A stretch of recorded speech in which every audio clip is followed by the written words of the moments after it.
Welcome to the Career Coven, the career podcast for serious careers with unserious chats. This week is a different kind of episode to some of our others in Series 3, and that's because it's just me, Annie, the recovering workaholic, interviewing my dear friend and former colleague, Tina Kennedy. Tina is really an extraordinary person. She is about to become the Chief Customer Officer of the Ordnance Survey, and she has just left SimplyHealth, where she was the product director and P&L owner, and that is where we worked together. In this chat, we cover her career, what has motivated her career choices and moves, and also a little bit about how she has managed being a parent and having such an impressive corporate career. Really hope you enjoy this week's episode. I loved speaking to Tina, and so here it goes. Thank you so much, Tina, for being here today. I honestly cannot wait to have a conversation with you. I feel like I learn so much from you literally every time we speak,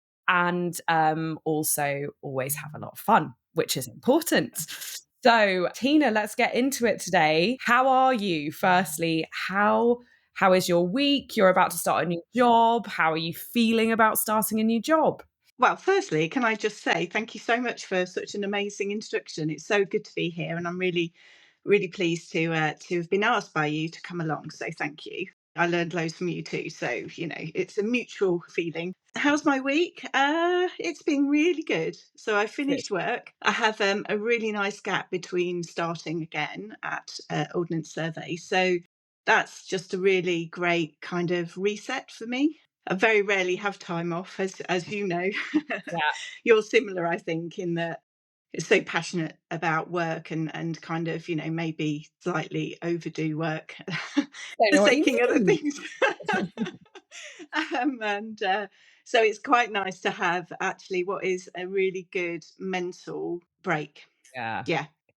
It's honestly something I always say to people, right? As you know, I'm so good at like dishing it out. I'm like, you've got to take a break. Make sure you take a break. Yeah. Always take a break for your next job. And then I've like literally never done it. No, I know. You go from one thing to another. I know, Yeah. I'm the same. And, this is probably the longest break. I normally might have a week, maybe.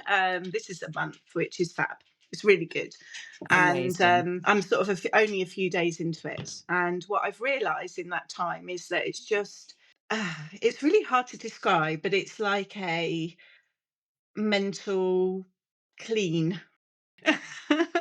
It's almost like you take your brain out and put it in the washing machine, and it gets a good kind of deep clean, and then you are good to go again. There's something in it that is definitely beneficial. Yeah, for sure. So Tina, let's start with, if you're happy to do it, just a little bit of a brief intro about your career, the type and size of places that you've worked, and then we'll get into, your wisdom and tips. Okay, yeah. So I've had a long career. I'm it's sort of, I guess, 30 years in. It's more than 30 years. That's quite frightening to kind of reflect on, in a wide variety of different businesses. Mostly, I'm a corporate girly, really. So most of the companies I work for have been large corporates. So I basically started as a graduate trainee at United Biscuits, which is KP McVitie's and Ross Young's, and in marketing. My degree was business and marketing, and really the sort of first 15 years of my career were very marketing orientated roles. And at the time, you have to kind of throw back to pre-internet, and that's how long I've been working. Digital marketing meant putting a website up and direct mailing people, because there weren't really email addresses, there wasn't any SMS, there wasn't any kind of technology, smartphones, that kind of thing. I know, it's so frightening when That's you actually really, that. but like it's actually completely incredible to think about how much things have changed and how much you must have had to like continuously learn in that area. Yeah, that's extraordinary. Well, so I'll just give you a prime example of something that just wouldn't happen now.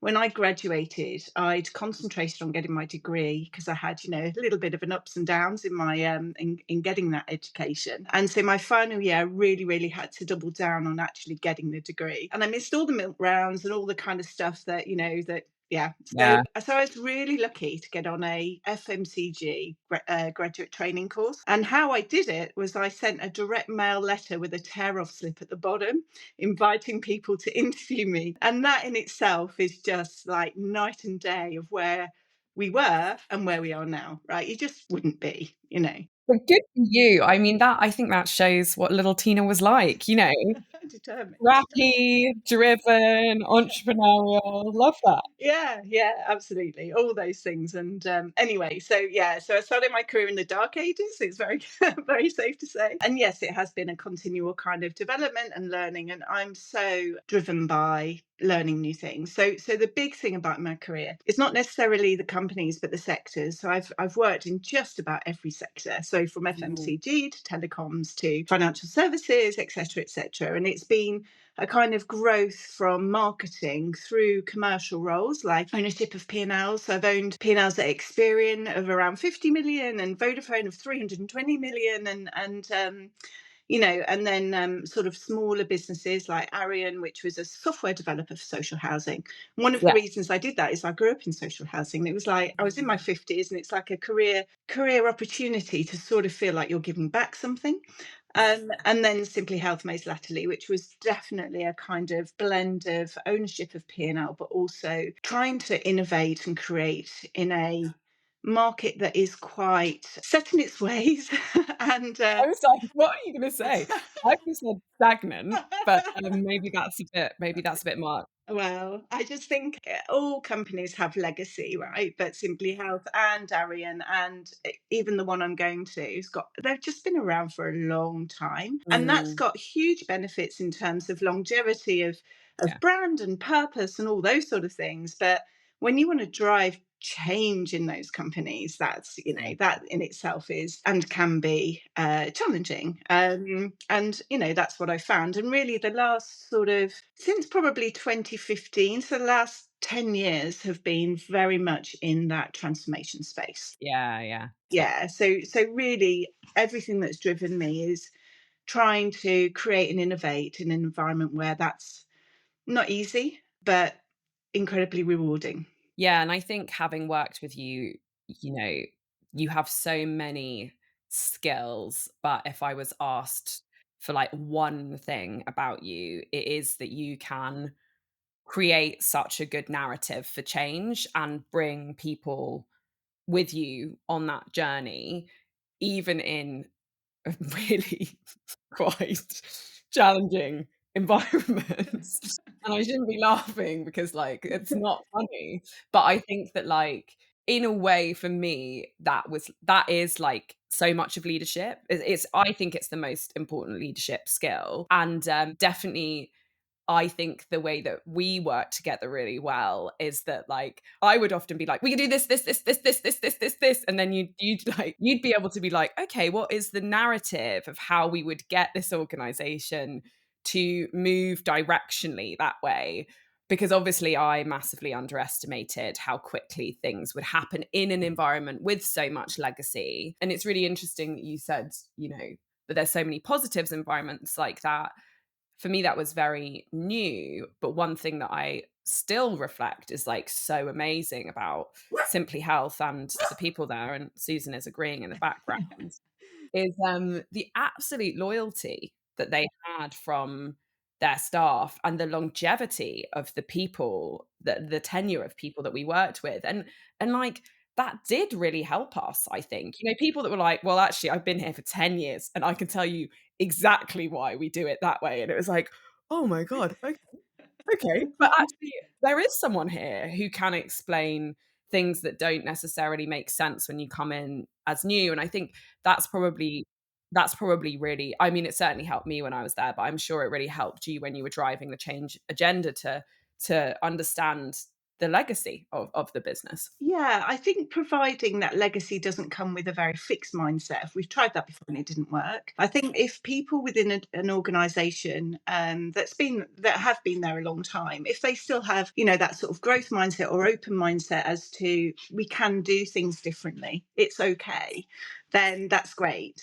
It's not always the case, but it's great when you find that, and those people are the people that really I guess there's two things. One is there's a spark in them, and awakening that spark is one of the greatest achievements, I think, of a career. So if you can, as a leader, awaken that spark and do that, that's incredible and incredibly rewarding for both parties involved. Yeah. And you want people who don't see the boundaries, they see the horizon. That is basically what they see, and they just want help and guidance as to how to get there. And they're, by far the people that I always, so the biggest thing I guess in my career that I've really, really enjoyed is identifying those people who've got that spark, who can have that spark, and really nurturing that into life. Nurturing. Yeah, Yeah. exactly. And that's so rewarding. That is the thing that when you take a step back from any company, it's the people. And it's always the people that you remember. You don't remember some of the tricky situations. You don't remember some of the frustrations necessarily,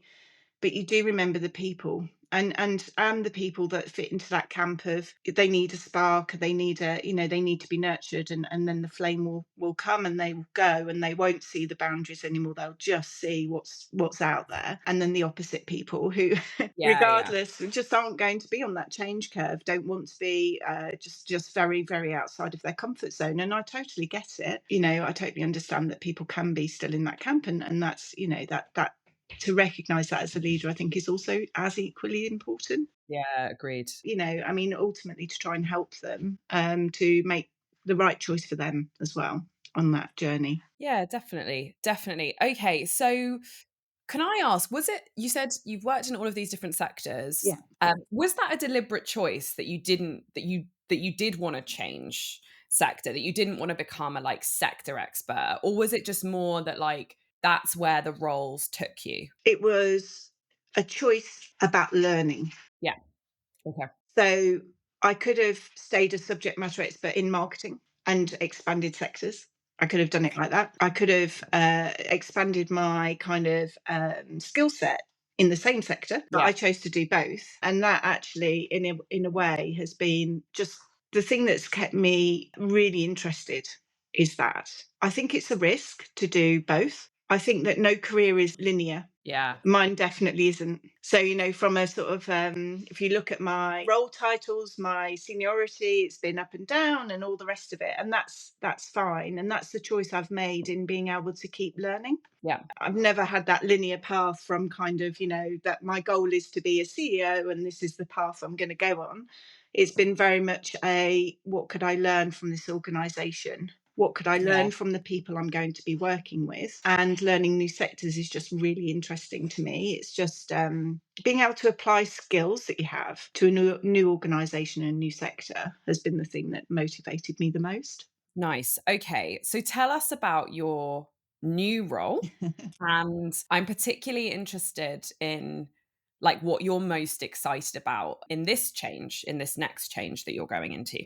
Yeah, so I'm moving into Ordnance Survey actually, which is a fabulous, very, very heritage brand. 300 years old, I think. So it'll be the oldest company I'll have ever worked for, into a chief customer officer role. So leading their sales and service organisation, which there's a number of aspects that really, really excite me. One is Ordnance Survey, like all businesses at the moment, are having to really think about what they're there for, right? What is it that they do? And traditionally have seen as a mapping company, but a kind of almost paper maps company. So it's moving from paper to data, and into more of a data platform business. So how can we provide data that enables businesses to solve their problems? Yeah. So it's a different perspective than Ordnance Survey that we might all be aware of or know and love. The people there are incredibly passionate about the value of that data and the value of kind of solving business problems through that data. And they want to grow like all businesses. They want to grow, they want to be more commercial. They've got that legacy thing going on, lots of people with a lot of longevity of working there, and lots and lots therefore of real opportunity to bring those people along and drive positive change for that business. What excites me the most, I think, having said all that, because that's quite exciting in its own right, is every person I've met in that business. Not only are they really good, like really, really talented people, they're really bloody nice, right? I think that that's great. It It's matters. great. It really, really matters. So I've, And I have to say, like, when we worked together, that was definitely also true.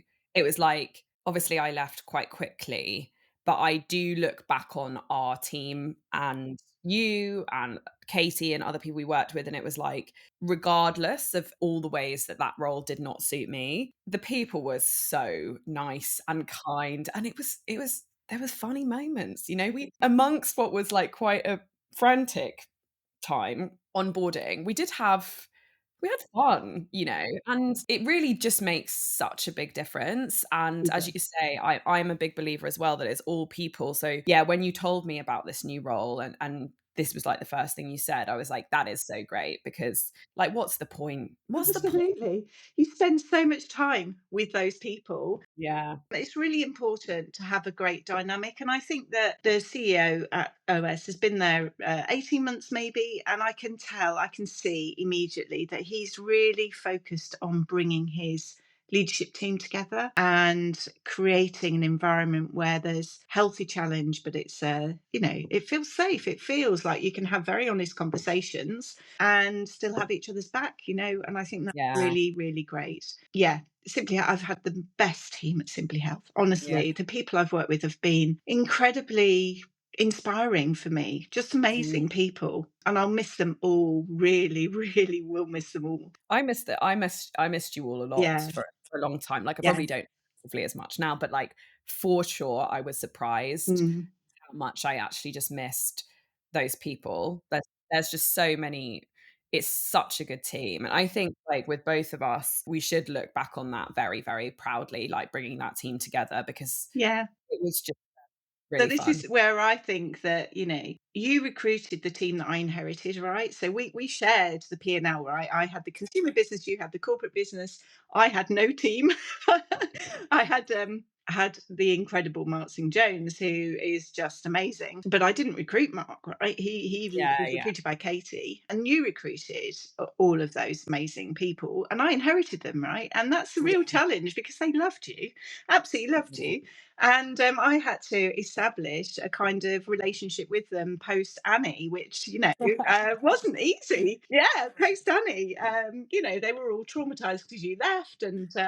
But, I think I did that. It took a while, but I think I did that. And I love that team. They're incredible and they're incredibly talented. And, also identified some fantastic people within Simply Health that also kind of completely were amazing. So, there was a core team in our bit, and then there were this kind of wraparound people that just had that spark, that we talked about, that kind of wanted to just see through some innovation within Simply Health, and that was great also to identify those and bring them along the journey, and they were fantastic, incredible talent. So yeah, that's what I'm hoping sort of with Ordnance Survey. I've already met a lot of the team. I can see they're really talented. I think there's huge impetus for kind of change and this drive to sort of build this go-to-market strategy that's going to grow the business and support all our customers really, really well. And I'm really up for the challenge. I'm really looking forward to it, and I think I'll be incredibly well supported by the whole business actually, which is such a great feeling. Yeah. Oh, I can feel your excitement, and that's making me very excited for you. Okay. So we've already covered that you're taking a bit of a break, which is great. But what else are you doing to kind of prepare yourself for the new role? Yes, I've had a few. I've been in a few times to meet key people and team members. I have a very sort of broad, and I usually do this, a very sort of broad brush period of hate 30, 60, 90 day. But I hate that phrase. It feels so prescriptive. But I've got some ideas about what I want to do. I'm in for a few weeks, and then I've got a 2 week skiing holiday, right, which is unusual. I don't normally take that much time off at Christmas. And obviously I did similar at Simply Health. I joined for 2 weeks and I took a month off because we'd already planned this big expedition, sorry, to Sri Lanka to do some sea turtle conservation with my two daughters. So it was actually really healthy to come in and go out and come again, if you know what I mean. And it actually, I think, helped me to really sort of hit the ground fast at SimplyHealth. And so similarly, kind of doing something similar. And so I'll be in for a very short period of time, really, and then out and then back in. So I've got some goals for the first sort of few weeks, which is purely people orientated. I just want to meet as many people in the business as I can, and also just start to understand the commercial makeup of the business. So kind of, what products are in the market, where we make the money from those products, and how we can kind of just so I can understand some of the sort of basics, right? And then when I come back in January, it's sort of a period of 3 months before the current chief customer officer retires as well. So it'll be about kind of getting a lot out of their head and starting to make some changes. I made changes really, really quickly at SimplyHealth, and it really, really started to build momentum. We were also thrown into a bit of a situation with, provision of services and things. So we had to make some very fast decisions and move things on quickly. But I think that helps to create that momentum. Agreed. And It in definitely organisations that have not necessarily had momentum for some time, and I'm not saying that's true of Ordnance Survey, I don't really know, Yeah. but it certainly was true of SimplyHealth. There wasn't a lot of momentum, and creativity and innovation had a lot of thought processes around it, but not a lot of actual kind of doing. Yeah. And so what I want to do is get that balance of what do we need to do thinking, and actually how do we do some short, sharp kind of deliveries to signal in a way that we're going to go for this, right? We're just going to get some stuff done. And I think that's important. But I don't want to go in with any preconceptions, which is why I'm being a bit like, I don't really want to assume anything. And that's why I don't particularly like 30, 60, 90-day plans, because they assume a lot, and they assume that what you might have done in previous organizations will work in this particular organization, and that's just not the case. So I've got some ideas, but I don't have, and that is part of my preparation, is just not being too prescriptive so that I can be very open to what I hear. And the best way to hear is to understand two things for me: the people, what's going well, what's not going so well, and where the money comes from. Yeah, so that's my focus. Nice. Okay. So to move on, I guess, to the things you've done and your career and like reflections on that. I guess, what have been some of the highlights and the lowlights of your career overall? How did either the highlights or the lowlights sort of shape your career and where you are today? Yeah, so highlight wise, I think that I suppose in the last 10 years I've really focused on that transformation and innovation and creativity, and trying to get people to maybe not think differently, but to feel empowered to be able to not only bring ideas, but own ideas and run with ideas. And that's a real highlight when you see that shift. I mean, we've talked a lot about it in this chat, right? But, that sort of spark, and then people go, right? They feel the difference and they go. Whereas previously they may have not been feeling that they could either be accountable or empowered to do those things. So I love that whole kind of, and it's back to people, right? But it's about the wonderful sort of setting people up for success, helping them to feel that they are accountable, that it's not the business sitting over there in a corner, but it's their business that they are part of, and as responsible as everybody else for how that business is shaped and formed, and where it makes money, and how it serves customers, and what value it's delivering to customers. So I think that that's been amazing. And another highlight is just, I've managed and mentored a lot of people over my career, and a lot of them are still in touch with me, which in itself I think is a sort of, I hope, is a testament to my style of being a human being first, and totally, always supporting people with whatever's going on, because none of us know what's going on for people. And loads of them have gone on to be really successful in whatever. And I'm not defining success in any way as career, because there are many, many forms of success. What's the right thing for them? Yeah. So I think that's definitely sort of, again, back to people, but it's about being able to spark change in people and nurture that change, and drive accountability and empowerment. I really dislike hierarchy, and I grew up in my career in hierarchical environments. That's how it was, right? That's what it was. But I'm the most apolitical person, and I don't really thrive at all. So some of the lowlights are people that stand on other people's shoulders to get where they want to go, and then don't turn around and put down a helping hand to help those people up. And that I just really dislike that sort of behavior. I just think it's really detrimental to the future of the company. Individuals who behave as individuals rarely have the best outcomes for the company in their head. They're rarely going to be making the right decisions for the collective rather than just for themselves. So I just don't like that sort of individualism. Yeah, I'll always remember when we first met,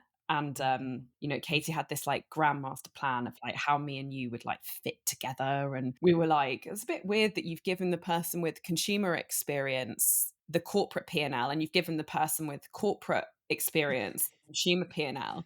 And I was just like, I was a bit sort of flummoxed by it all, because you were also just so much more experienced than me.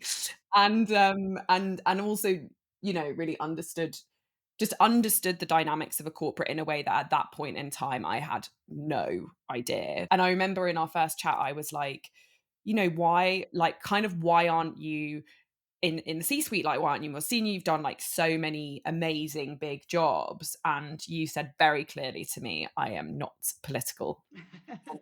You were like, that is the reason is like, I won't be political. I'm not political enough. And sometimes that has cost me the promotion and the big job, but like, I just won't do it. And I was like, I'm in love. That was really interesting because, Yeah, yeah, I've got a real aversion to it, and actually, I think it has been career limiting, yeah, potentially. I And I've had various people say to me that I need to see the positives of political manoeuvring, and I just can't. I honestly can't. Right? bet.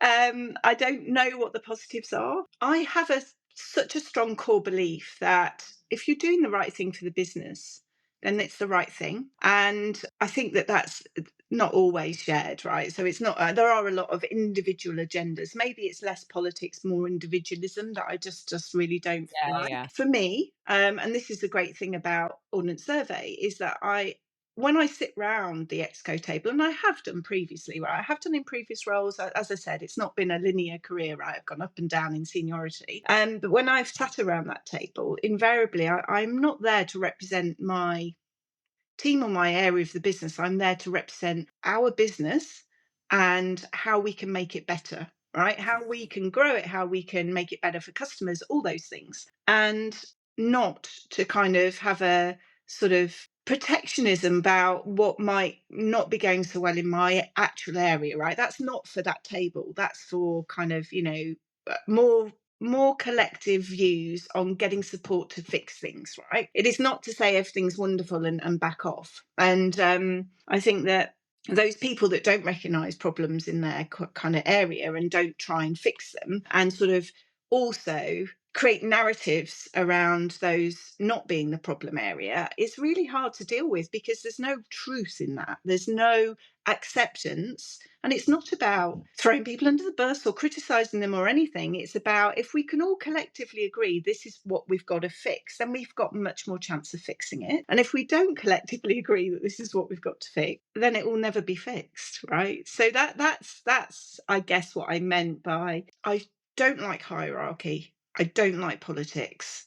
I like empowerment and accountability, and I like teams to have the ability to make decisions and drive good outcomes for customers. And invariably, that doesn't necessarily sit well with hierarchy, because you then are making the decision at the most highest point in the organisation, not the lowest point, right? And when I talk about high and low, that is clearly hierarchical. But if you know what I mean, the people who are doing the work should be able to make the decisions about that. It shouldn't be a CEO who's so removed from the actual thing that's happening, usually, that they may not be able to make the right decision. And kind of creating an environment where people are empowered to make decisions and can make those decisions, and there's a framework in which they can feel comfortable to do that, is really, for me, releasing the power in an organisation. And the power should be with those individuals and not with a senior hierarchy, because that is not really where the decision making should necessarily sit, unless obviously there's where you're highly regulated, governed organisation, or some of the key decisions clearly have to sit within that team. But I mean the sort of day-to-day operational stuff, right? Just getting stuff done. Yeah, and I think that not being political definitely has had bearing on my career. But would I change that? No, absolutely not. I just wouldn't. And I think that it's something that I don't. So I think I'm going to be really controversial now, and I'm sure you've got male listeners as well as female. I think that politics is played really well by men. And I think that it's really interesting. All of the research that says women won't apply for a job unless they can tick every box on the job description, and men might get to 50% and go, right, this is the job for me, right? And men then can be great orators in organisations and create their own stories. And actually, if you dig below that, not necessarily delivering what they're orating. And women don't do that. And I think all of that for me is kind of in that one word, politics. When you unpick it, there's a lot of things in there. And really, I love developing people who aren't necessarily great orators, or who I know have that ability to have that spark, but don't necessarily have the ear of the people that they need to have, right? Back to the politic bit, and lifting those people up and giving them a platform and shining the spotlight on them is another thing that I really, has been a highlight of my career. And that can be men and women, by the way. Yeah, of At course. SimplyHealth, there was definitely a Yeah, male yeah, that yeah. fell in that kind of bracket. And yeah, but it invariably it is more statistically more likely to be female. I mean, I would definitely, yeah, we do have male listeners. Hello, male listeners. We love you. But I just think it's a fact, right? It's like the whole environment, all the structures in it allow men to speak up and be visible, and make it harder for women to speak Yes. up and be visible. And I just don't think we're in a position to be debating that in 2025. Like, that is just the case. And some organizations are much better than others. And of course, there's always exceptions to the rule. But I think that, and I work in an incredibly male dominated environment right now. And obviously I consider myself someone who can speak up. I definitely didn't at the start of my career, but I do now. And I find it completely exhausting. Yeah. Because it's just the way I communicate isn't always similar to the way that they do. And I can see that they hate it, Yeah. right? Sometimes, but I don't care. But But that's that's good. because yeah. But I know that I'm very lucky, right? That I now just I don't care if I'm speaking for too long, or I'm talking too much about how people might feel, or the context, I don't care if they don't like it, because I think it's important. And I listen to things that they say that I don't care about and that I don't think are important. And it's just you just have to Yeah, be listen, yeah, exactly. exactly. Okay. It's interesting. Sorry, Annie. I was just going to say on that. I think I've cared too much in my career, and perhaps that's made my voice smaller. And I think it's fantastic to hear you saying that you don't. Right? I know you care about people Yeah, and the everything. Yeah, people. yeah, exactly, Yeah. totally. But So just the context, but I think sometimes I have made my voice smaller. I think it's so important that companies recognise that women will do that. They'll make themselves smaller to fit into the gap that's left, if you know what I mean, rather than taking the space because that's the thing to do. I listened to your Let Them podcast, and I'd never heard of that concept, right, or that movement. I'm terrible at it. So personally invested, and I care so deeply that I'm not great at kind of controlling the controllable, or let it go. Absolutely, let it go. And having listened to that, I debated in my head whether I needed to be more like that or not, right? yeah. And I think there's areas where I could. So what you just said, right, I'm going to speak for as long as I want. I'm going to say exactly what I think, and I'm going to, I think that's a good kind of not shrinking my voice or Yeah. shrinking me, and filling the space that I feel I should be able to fill, right? I think yes, there definitely, but caring less, no, it's just not going to happen. I mean, obviously, I know that we're fairly similar in many areas, but that's how I feel. I'm yeah, I'm never going to be the person that doesn't care if someone in my team is really upset, or doesn't feel tension when it's there and wants to fix it. I like fixing things. I don't care as much now, even than when we worked together, about people kind of not liking my style. I'm like, I don't care. I Get like, over yourself. yeah, and like, and of course, if someone gives me like specific and good feedback, Mm, that's useful to me. Like, I will take that in. It's not that I won't listen, but I just don't, I don't care. yeah. Like, and obviously, as you know, I'm very like blunt, and I think most of my feedback is that I can be very black and white, and that I don't like kind of sitting in the grey and like sitting in the unknown. And I'm like, yeah, I don't, because I just think decisions are there to be made, and that's what I like to do, right? But it doesn't, yeah, it doesn't mean that it's all let them. I'm so glad you listened. Anyway, I'm aware that we don't have much more of your time, Tina. So one thing I just really wanted to ask you about as like the last thing before we wrap up is really about how you've approached having such a great career as a mum and as a working parent, and really any tips you have for people who might be young parents thinking about their career as a parent, because yeah, it's always something I've watched you do with such grace, but I would really love to hear kind of any thoughts or wisdom on that for our female listeners in particular.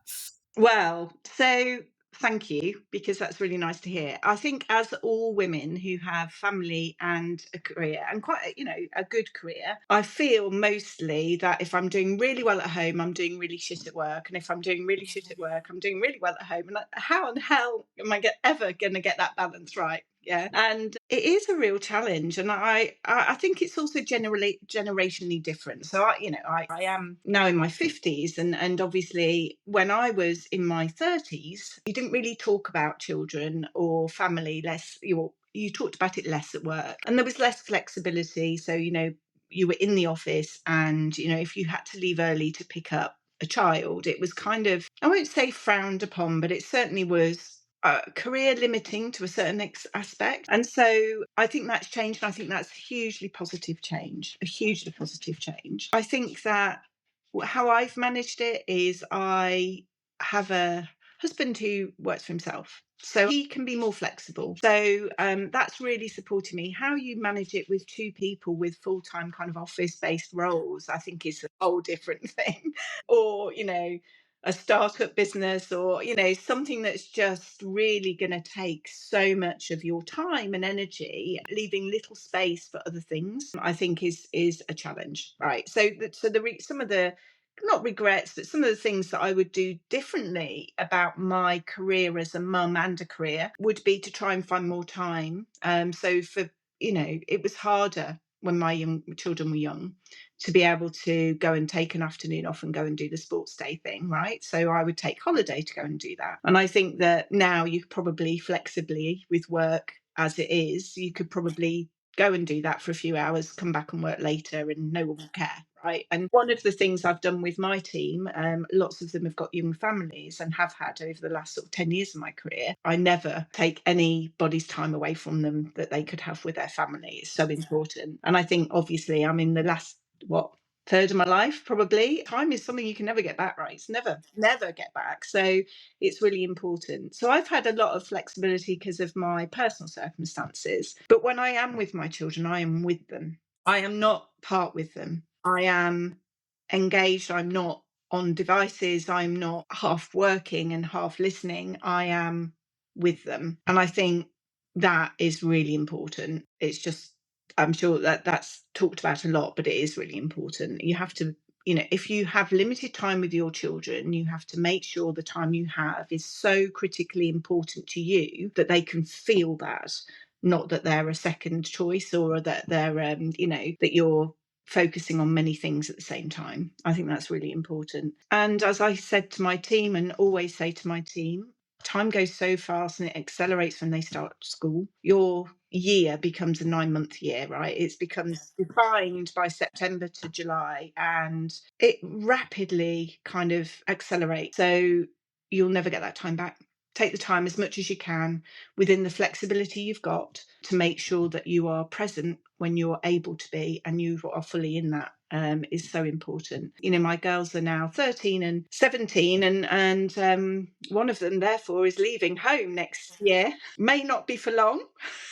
May come back very quickly, but it just feels like it was yesterday. And I haven't talked about this on this call, but that I'm very open about the fact that it took me 10 years, 11 lots of IVF to have my first daughter, failed adoption. My 30s was awful, absolutely awful, because of that. And all of that is just, it's a foundation for. I never talked about IVF at work because that had signaled that I was going to go and have a family, and that wasn't what you talked about, right? So I did that almost on my own, and those years of struggle and strife and financial and emotional kind of crises sort of ended when I was 38 and I had my oldest daughter. But everything changes then. Whatever, I think you said to me, when you've got a young family or when you've got a family, it's the same involvement in a different way. So when they're tiny, they need you. They've got no ability to. They're helpless. They're helpless, totally. And then you have the period where they're sort of toddling around and it's like eyes in the back of your head and you have to be always like on it. Yeah. And then they go to school and they are shaped really mostly by not you, right?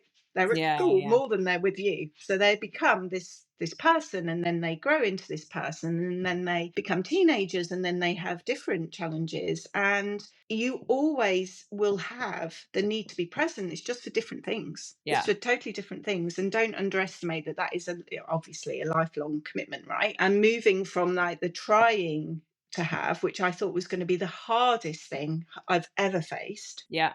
It's not. Right. The having it's harder.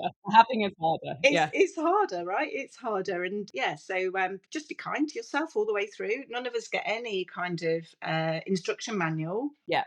Right? You just do your best. Coming back to career, doing your best to juggle both. It's all you can do. And just don't overanalyze it, and don't be hard on yourself, because life's tough anyway. Yeah. But being your own worst critic is definitely will make it much tougher. So try not to do that. Well, what a lovely way to end it, Tina. Always such a pleasure. And you have such a wise perspective on everything. And I miss working with you. I love you as a human being. And I cannot wait to see the next chapter of Tina at the Ordnance Survey. Good luck. I admire you so much, and I loved working with you, and I'm so glad that we have remained friends after Simply Health and will continue to do so. Of course. Yeah, you're amazing. Thanks, Annie. You're amazing. Thank you. Right. Speak to you soon. Take care. Bye. Bye. So thank you for joining Tina and I today. As always, if something in today's episode has resonated with you, please share the love, leave a review on your podcast platform of choice. Maybe share it with a friend. It makes a huge difference to us and is how the Career Coven grows. Thank you and see you next time.